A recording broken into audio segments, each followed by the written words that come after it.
tempo, a hora passa muito rápido. Diz assim, versículo 18, Lucas capítulo 1, versículo 18. E disse então Zacarias ao anjo: como saberei isto? Pois eu já sou velho e minha mulher avançada em idade.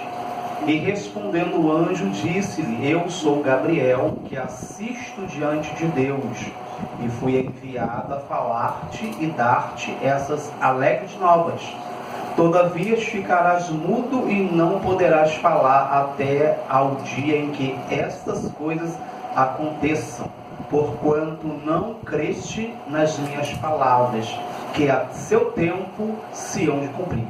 E o povo estava esperando a Zacarias e maravilha-se de que tanto se demorasse no tempo. E saindo ele, não lhes podia falar, e entenderam que vira alguma visão no tempo. E falava por aceno e ficou mudo. E sucedeu que, terminados os dias de seu ministério, voltou para sua casa. E depois daqueles dias, Isabel, sua mulher, concebeu, e por 5 meses se ocultou, dizendo: assim me fez o Senhor nos dias em que atentou em mim para destruir o meu opróbrio entre os homens. Amém? Podeis se assentar? Os irmãos que já conhecem, eu creio que todos já conhecem, e eu vou fazer aqui muito rápido, por isso que eu dispensei as considerações. Então, amado, esse texto fala de Zacarias, que era um dos sacerdotes em meio a 20.000 sacerdotes que estava em Jerusalém nesse momento, onde ele sai da sua aldeia, vai para Jerusalém para servir a Deus 2 semanas dentro de um ano. E havia encabeçado esses grupos, e cada grupo havia 1.000 sacerdotes. Então muitos desses sacerdotes não tinham, no decorrer da sua vida, essa escolha de estar exercendo e o que Zacarias vai exercer aqui. Então muitos deles, e toda a sua vida passou se preparando, cuidando de algumas coisas ali da casa de Deus, ou onde eles moravam, e nesse tempo, nesse período, vinha até Jerusalém para exercer por 2 semanas, e muitos deles morriam sem ter o privilégio de entrar nesse lugar santo, de queimar incenso diante de Deus. Mas nessa turma toda, de acho que 24.000 sacerdotes, dividido em grupo de 1.000, não sei se a minha conta está exata, mas é mais ou menos por aí. Isso aqui é muita gente. Nesse dia foi lançado sorte, então Zacarias teve o privilégio de servir a Deus neste lugar, queimando incenso. Então nós podemos basear mais ou menos a sua idade, uns 80 anos mais ou menos, logicamente a sua esposa um pouco menos, e nós percebemos que estava no findar já da sua vida. Mesmo ele sendo separado desde novinho com essa missão, o propósito maior é justamente ser escolhido a entrar ali e queimar incenso diante de Deus. Imagina, durante toda a sua vida, décadas aí, servindo a Deus com o único propósito de servir a Deus aqui dentro, num lugar santo. E no decorrer de toda a sua vida, lógico, depois do seu casamento, o seu maior desejo é ter um filho, e até esse momento não conseguiu, e a sua esposa já estava avançada em idade, e ele já era um velhinho, e até esse momento nem servia a Deus lá dentro no lugar santo, e nem um filho ainda não nasceu. Era a sua maior esperança. Talvez ele poderia pensar: daqui um dia eu vou partir, vou embora, já sou um velhinho, e eu não vou ter esse privilégio de ter um filho e também servir a Deus ali dentro do lugar santo. Mas diz o texto bíblico que, louvado seja o nome do Senhor, era de costume eles então, louvado seja o nome do Senhor, está justamente naquele período ali. Várias vezes, logicamente, ele esteve ali, mas ele não foi sorteado para exercer diante de Deus naquele lugar. Então esse costume aqui não era um costume a partir de Abiás, que era o seu líder daquele grupo, mas essa norma aqui é desde o tempo de Davi. Aqueles que foram chamados para exercer, para trabalhar na casa de Deus, eles tinham que cumprir essa ordem. Só que essa ordem para Zacarias não era uma coisa fadonha, não era uma coisa difícil para ele fazer, porque ele exercia, ele esperava, ele trabalhava dentro dessa ordenança aqui com prazer, porque não é o que ele fazia, mas para quem ele estava se preparando para fazer. A diferença, amado, como o jovem falou muito bem, e eu gosto muito de trabalhar com jovem, né?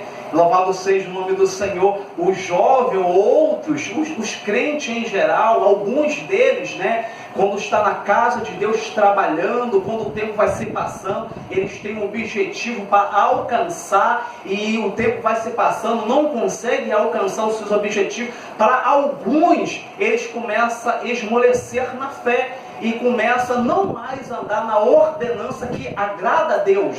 Aquilo começa a trazer na vida dele uma coisa fadonha, pesada. Louvado seja o nome do Senhor. E para aquele, talvez aqui tem nesta noite pessoas que já têm anos passando por certa situação, mas não arreda o pé da casa de Deus, porque o prazer dele não é, louvado seja o nome do Senhor, louvado seja Deus, é estar na casa de Deus, dentro da ordenação de Deus, cumprindo. Não é fadonho, não é pesado, porque louvado, o que ele faz, louvado, não é visando só aquela ordenança para estar enquadrado nela, é para quem ele está, louvado seja, servindo, adorando, fazendo. É preciso estar enquadrado, mas só está enquadrado porque tem um objetivo. Eu vou alcançar, louvado seja o nome, para aquele que eu estou servindo. Eu tenho a convicção que aquilo que eu espero vai chegar na minha vida, porque o meu Deus é poderoso para trazer aquilo que não existe, louvado seja o nome, fazer existir aquilo que não existe. Por isso que ele não parou. Décadas se passaram, mas ele não parou. Aí o nosso versículo, gosta de fazer essa explanação, o versículo 9, louvado seja o nome do Senhor, caindo em cima dessa ordenação, nós pegamos um gancho num texto bíblico que era Daniel. Ele sai novo, jovem ainda, de Jerusalém e chega lá na Babilônia. Só que o comportamento que ele tem na Babilônia agora, como escravo, era o mesmo comportamento que ele tinha quando ele estava em Jerusalém. Diferentemente de alguém que um dia está na bonança, está na ruína, está na dificuldade, como o jovem falou, ele ora, ele busca Deus, jejuma. Quando vem a bonança, ele deixa de fazer o que ele fazia quando ele estava na dificuldade. Daniel, ele sai de lá, estava lá bem, sai como escravo, chega na Babilônia. O texto bíblico diz que ele tinha uma janelinha voltado, e dentro daquele quarto, a janelinha voltada para Jerusalém, ele orava a Deus 3 vezes ao dia. Era o mesmo horário que eles sacrificavam a Deus quando estava em Jerusalém. Então a mesma ordenança que ele tinha quando era criança, foi ensinado como era criança, adolescente, jovem, raptado, sequestrado agora para a Babilônia, é a mesma prática que ele está tendo na Babilônia, é o que ele tinha antes. Sabe por quê? Lá no início da sua caminhada ele conheceu um Deus poderoso,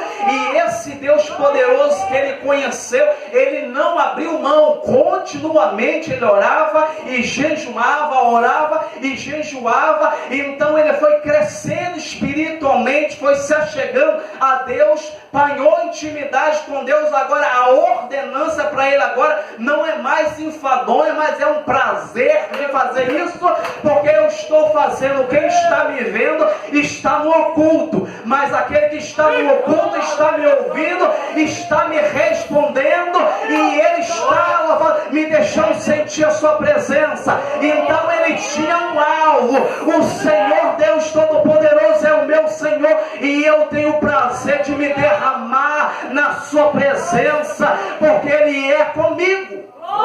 É assim mesmo que é também Zacarias. Louvado seja Deus.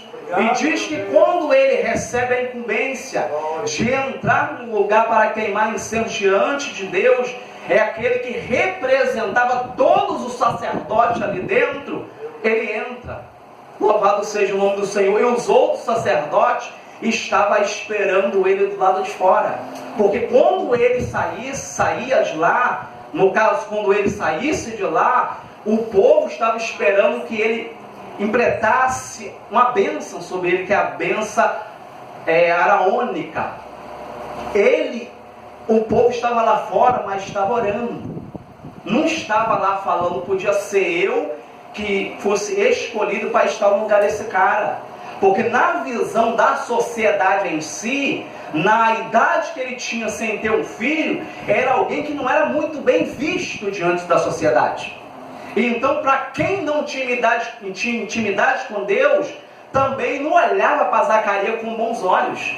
Mas o sacerdote que estava lá fora no pátio esperando Zacarias sair, é alguém também que se doava, era voluntário à obra de Deus, à causa de Deus. Então, o mesmo passo, o mesmo pensamento, a mesma pegada do sacerdote que estava lá fora, era a mesma pegada de Zacarias que estava lá dentro. Era o mesmo propósito. Então não tinha como um deles ser invejoso ou falar mal, não, porque é o mesmo propósito, nós conhecemos o mesmo Deus. Então um vai fortalecer o outro, porque é a mesma causa, é o mesmo Senhor, é onde todos nós colocamos o nosso prazer neste Deus. Por isso que eles estavam esperando. Eu não fui escolhido, mas aquele que foi escolhido, louvado seja o nome do Senhor, foi agraciado por Deus. E eu sou com ele, nós vamos esperar, porque Deus, quando ele sair de lá, ele vai trazer sobre a nossa vida uma bênção. Louvado seja o nome do Senhor. Por isso, amado, aquele que caminha contigo, louvado seja o nome do Senhor, que conhece o mesmo Deus que você conhece, tem a mesma pegada, a mesma visão, esse mês você pode depositar a sua confiança, porque é esse aí que ora por você na madrugada, é esse aí, louvado seja o nome do Senhor, que clama por ti, que cuida da sua vida. Louvado seja o nome do Senhor. Tem vida aqui nesta noite, que talvez quando você saiu para o seu trabalho, você, louvado seja o nome do Senhor, louvado seja Deus, louvado seja o nome do Senhor, não viu, foi longe dos seus olhos não captaram o acidente que poderia acontecer com você. Talvez seja uma marquise, talvez seja uma bala perdida, talvez a armadilha dos inimigos contra a sua vida, mas você trabalhou, labutou, chegou aqui, está com saúde, a sua família também. Mas sabe por quê, amado? Porque tem alguém que tem a mesma pisada, que conhece o mesmo Deus que você conhece, que se humilha com o mesmo Deus que você conhece, que orou por você neste dia, e as ferramentas do inferno não, louvado seja o nome do Senhor, não prevaleceram contra a sua vida, porque alguém cobriu você de oração, e as mãos do Todo-Poderoso está te guardando com a muralha intransponível. É a mesma pisada daquele que está do seu lado. Por isso ele estava bem lá dentro, que não tinha ninguém contra ele, amado. Muitas das vezes nós nos preocupamos, acontece comigo, que eu procuro ser mais justo possível com qualquer pessoa lá, independente se trabalha, independente.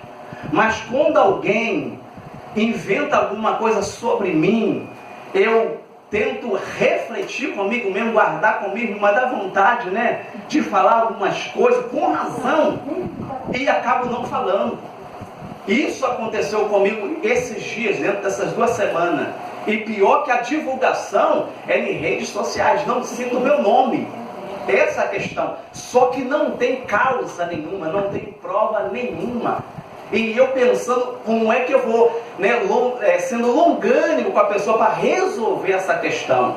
Por um lado, eu posso fazer isso, eu tenho um texto bíblico, base bíblica para isso. Por outro lado, sabe o que eu entendo que Deus me ensinou? Aquele que não tem honra, não tem moral, não pode dar honra.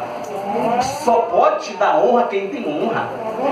Como é que alguém que não tem honra, que vive a sua vida desgraçada de qualquer maneira, fala mal de você, não tem base, né, familiar, não tem nada, fala mal de você? Por que não pode falar bem de você? Porque ele não tem honra. Agora quem está do seu lado pode não ser crente, que respeita você porque você é crente. Eu duvido, quando fala palavrão perto de você, fica constrangido. Quando vai falar alguma coisa mal de alguém perto de você, ele fica constrangido. Ele está fazendo o quê? Essa pessoa tem honra, porque o comportamento dela é um comportamento exemplar. Então eu vou dar honra a quem tem honra. E nós nos sentimos satisfeitos com isso. Quem tem honra, tem honra. Por isso que esses homens que estavam lá fora, era alguém que estava apoiando alguém que recebeu o privilégio de estar lá dentro. Essa que é a questão. E nós nos sentimos felizes com isso. Só dá honra quem tem honra. Eu tenho meu patrão, patroa, filhos. Meu amigo, é um absurdo o que eles falam. Só quando está perto de mim, ele fala: olha, o Marcelo está aí. Eu falo assim: olha, eu estou trabalhando. Nem ouvi. Poderia descaradamente falar um montão de coisa. Porque você tá eu estou na casa dele, ele pode falar o que ele quiser. Só que ele fala, mas se arrepende porque eu estou perto. Aí eu dou aquela arrumadinha que eu não vou encarar todo mundo, falta de sabedoria, né? Vou ficar só entendo que me dá honra, porque eles têm honra. Então só dá honra quem tem honra. Aí quando ele entra, estava lá fazendo o seu trabalho sacerdotal, aparece um anjo. É interessante, amado, que esse anjo aparece. Nós sabemos o seguinte: o anjo, a sua natureza é uma natureza espiritual, né? Você percebe que quando ele fala mais na frente que Deus mandou ele, que ele assistia diante de Deus, Deus manda ele, a sua vinda do céu, do terceiro céu até Zacarias naquele momento, foi uma locomoção instantânea, rápida. Ele aparece visivelmente, que nós chamamos de antropomorfismo, que é a presença de alguém que é espiritual, que nós não vemos se Deus não abriu nossos olhos, mas quando ele aparece na forma visível, que é antropomorfismo. Essa é que nós chamamos quando alguém do mundo espiritual aparece no mundo material diante dos nossos olhos para entregar um recado de Deus. Esse anjo, quando aparece dessa forma, louvado seja o nome do Senhor, ele aparece para Zacarias e fala: Zacarias. Aí Zacarias turbou-se. Aí o anjo aparece para ele e fala: não temas, eu sou Gabriel, e Deus ouviu a tua oração. Isabel, tua mulher, dará luz a um filho. Aí ele fala: filho, e porás o nome dele de João. Aí tem dois segredos aí, amado. Aparece para ele. Olha o que ele antecipa. Ele não fica parado no tempo de Zacarias. Zacarias, olha, eu não vou contar para trás nem o presente. Eu já estou falando contigo. Eu quero apontar para você que Deus conhece o seu futuro. Deus não conhece só o seu presente, conhece o seu futuro. Ele agradou de você, ouviu sua oração e mandou aqui com a incumbência de dizer para você: você terá um filho. Como é que o anjo, né, vai ter a noção dele mesmo que era um menino? Porque Deus disse para ele. Então a primeira terá um filho. Futuro, a sua esposa terá um filho. O segundo nome dele será chamado João. Para Deus falar para o anjo dessa forma, eu não sei se eu vou ser bem claro, vou procurar ser bem claro aqui para a gente entender. Quando ele fala: anjo, vai lá e fala para João que ele terá um filho. Para Deus trabalhar uma pessoa, para gerar dentro da barriga da mãe, aos olhos nus, nós pensamos que isso é fácil, né? Ter um relacionamento do homem e da mulher, que é só isso, né? Que está ali dentro, o homem e da mulher. E o menino gera lá dentro. Só que não, amado. Quando Deus vai trabalhar alguém, ele não trabalha alguém do lado de fora para dentro. ele trabalha do lado de dentro para fora. Não é mesmo? Então diz os maiores cientistas do mundo que quando Deus vai trabalhar uma pessoa, quando a pessoa é gerada, antes de se formar, Deus já calculou 60 bilhões de células vivas dentro do corpo de um feto. E dentro dessa célula viva há 70 centímetros de fita DNA dentro. E juntando todas elas, há 102 bilhões de quilômetros, que daria para você dar a volta no sistema planetário várias vezes.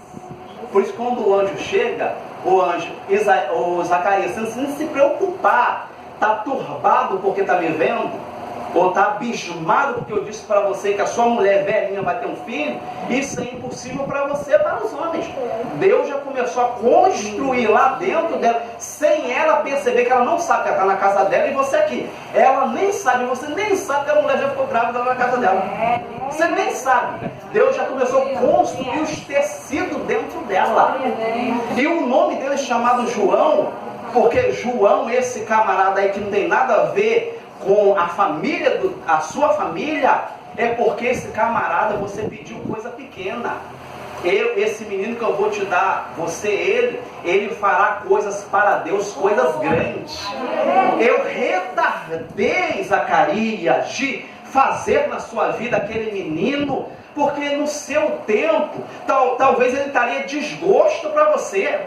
Aquilo que você quer dentro do seu tempo vai te trazer angústia, adversidade. Então espera, Zacarias, mais um pouquinho, porque agora você está velhinho. Agora chegou o tempo de eu fazer na sua vida alguém que vai fazer algo para mim. Eu vou dar para você, porque ele mesmo vai fazer algo para mim. Então esse João aí, eu conheço ele antes da fundação do mundo. Antes dele nascer, está escrito nas palmas das minhas mãos. Antes dele nascer, porque eu conheço desde o começo, antes do começo até o fim, que o nome dele, louvado seja, eu já vou escrever no livro da vida, que esse camarada aqui vai fazer grande coisa diante do Senhor, que os pais que estão desviados vai voltar para o Senhor por causa de mim, que os filhos que estão desviados vai voltar para mim através da pregação desse homem. Louvado seja o nome do Senhor. Seja, amado, você não está perdido no espaço. Você é conhecido de Deus antes mesmo de a sua mãe e seu pai se ajuntar para fazer você, amado. Você já está escrito nas palmas da mão de Deus. Então aquilo que você está pedindo talvez seja muito pouco diante do nosso Deus, que é infinito. Espera mais um pouquinho, que quando ele trazer isso à existência, só vai te trazer alegria e aquele que está em volta de ti. Essa que é a questão, amado. E diz no outro versículo, no mesmo versículo, na parte B, que ele será cheio do Espírito Santo de Deus. Cheio, amado. A gente vai convicir que cheio do Espírito Santo, não, tem que é só sapateia. Sapateia e trabalha na igreja. Sapateia e obedece o pastor. Sapateia e anda igual Zacarias, na ordenança de Deus, mas Deus colocou o homem para nos colocar na ordenância. Essa é a questão. Aí, no tempo de Paulo, Gálatas, os irmãos sabem que Paulo vivia no tempo do imperador Nero. E a gente vai ver os escritos, a gente percebe que é Nero. E Paulo, então, quando escreve os Gálatas, no decorrer da história, da adversidade que eles passavam, alguns mais antigos na fé, né, mais velhos na fé, como o meu pastor presidente, outros bem antes deles, eles comentam uma história que quando aqueles crentes eram levados por comando de Nero a ser lançado ali dentro louvado seja, na boca dos leões, eles então eram enfileirados os homens que iam entrar dentro daquele lugar para ser estraçalhado pelos animais. Outros, amados, era tão terrível que fazia com eles que abria-se um animal no meio e colocava um crente lá dentro, só deixava a sua cabeça do lado de fora e costurava o animal morto e deixava, jogava lá. E os mosquitos, quando entravam em estado de decomposição, aquelas moscas, mosquitos vinham comer aquele animal e o crente vivo lá dentro, porque 3 dias talvez dava comida para aqueles homens, né, que estavam ali dentro. E eles ficavam ali e não negavam o seu Cristo. E aquelas moscas comiam o animal, tempo depois aquele homem morria ali dentro pelo estado daquele animal estava. E diz, esses homens estavam enfileirados a ser jogados dentro, os leões comerem, que os homens grandes, os imperadores, os assessores deles estavam olhando o proceder, porque era perguntado na porta antes de jogar na arena: você quer negar o seu Cristo? Quando negava, aquele homem era retirado e ia embora, e o outro que não negava era lançado, e era jogado, os animais, besta fera, comia eles, com pai, mãe, filho, bebê, tudo junto. E diz que quando esse assessor estava vendo os crentes entrando e sendo estraçalhados, o outro negando a Cristo ir embora, Deus deu uma visão, porque é assim que Deus faz. Muitas das pessoas que foram salvas naquele tempo, porque alguém estava morrendo, sendo queimado, amarrado no madeiro e não negava. Quem estava vendo, Deus usava o testemunho daquele crente verdadeiro para converter pessoas que estavam olhando aquilo. Quantas pessoas foram salvas naquele tempo dessa forma, com essa visão? E diz que o assessor de Nero, então, vendo aquela fileira entrando ali, ele então viu que quando o crente estava caminhando para ser comido, ele tinha a sua roupa resplandecente, uma coroa em cima da cabeça. Quando chegava lá que perguntava: nega o seu Cristo ou morre? Eles negavam, a coroa caía da cabeça e a roupa não era mais branca. Diz que até um deles pulou para pegar a coroa, só que a coroa sumiu da mão. Ou seja, amado, quem é crente fora da adversidade, dentro da adversidade. Quem é crente ama a Deus tendo ou não tendo, passando ou não passando, porque essa palavra aqui, louvado seja o nome do Senhor, louvado seja Deus, diz Albert Einstein, quando ele lê o Evangelho, ele diz que não é simplesmente palavras de mitos, de deuses, não. Esse Evangelho aqui, as palavras pulsam na alma daquele que busca Deus. Não é simplesmente uma palavra, mas é o Espírito Santo que está entranhado do mais profundo do seu espírito, da sua alma, que impulsiona você, que fortalece você, que enche você, dizendo para você: essa adversidade que você está passando é algo que eu estou fazendo na sua vida. Eu estou treinando você como soldado, porque a adversidade maior para ser vencida na frente, se eu não treinar você hoje, você não vai suportar a que há de vir, mas está sendo treinado hoje, há de vencer, e eu vou carimbar a sua vitória. A próxima que vier, você vai saltar dando glória e exaltando o nome do Senhor. E eu preciso de terminar aqui, amado, porque a minha hora já foi embora. Eu preciso de terminar isso aqui. Aí, amado, aquele que tem essa satisfação em Deus, Deus tem satisfação nele também. Satisfação. Talvez os irmãos conheçam William Colgate, que é justamente o criador da pasta Colgate. Diz que ele morava no interior, eu também morava no interior, e sua família era muito pobre. E diz que o seu pai manda ele para Nova York para ele trabalhar e mandar dinheiro para ajudar a família. E ele ficou muito triste porque é uma cidade grande, ele ficou com medo, mas mesmo assim o pai dele deu um empurrãozinho, arrumou as malas, deu umas trouxas e mandou ele embora. Você vai, chega lá, procura uma igreja que prega a palavra, arruma um trabalho, ganha dinheiro e manda para sustentar a sua família que está aqui no interior. E quando ele sai desgostoso disso, ele encontra um velhinho crente no meio do caminho e relata o velhinho o motivo que ele estava saindo dali. E o velhinho falou assim: ó, fica de joelho, vamos orar. Aí orou, e o velhinho falou: olha, Deus me deu uma visão que você será o maior fabricante de sabão dos Estados Unidos. E ele ficou meio abismado assim, né? Nada, foi e foi. Chegando lá, procurou emprego, tinha uma vaga lá num cantinhozinho que tinha um velhinho que fabricava sabão. Ele então pediu um emprego, o velhinho arrumou, o velhinho falou assim, olha só, eu só tenho a única pessoa viva sou eu, não tenho família, não tenho nada. Trabalha aqui comigo. A menina começou a trabalhar, vender. E o velhinho, bem velhinho, aí um dia esse velhinho falou para ele assim, olha, vamos fazer uma sociedade. Você está com a mão de obra e eu trabalho com capital, que eu tenho dinheiro. Aí fizeram a sociedade. Tempo depois, o velhinho morre, deixou todo aquele negocinho para esse William Pugatti. Ele então começa a trabalhar. E o primeiro a inventar o outdoor foi justamente esse camarada. Ele então começa a escrever papéis num papel e colocar nos prédios para as pessoas conhecerem o sabão que ele vendia. Aí as pessoas começaram a comprar, e alguém achou abismado como é que alguém tem uma ideia de divulgar um trabalho escrevendo no papel. E um jornal chama ele e pediu ele se podia divulgar o trabalho dele num jornal local. Começa a divulgar no jornal local. Ele então começa a vender muito mais. E dentro começou a vender sabonetes também. Aí ele começou a crescer. Aí ele pegou o tesoureiro lá ali da empresa dele e falou, olha, bota 10% no caixa de Deus. Tempo depois, o dinheiro foi entrando, bota 20% no caixa de Deus. Bota 30%, bota 50%, bota 60%, 70% no caixa de Deus.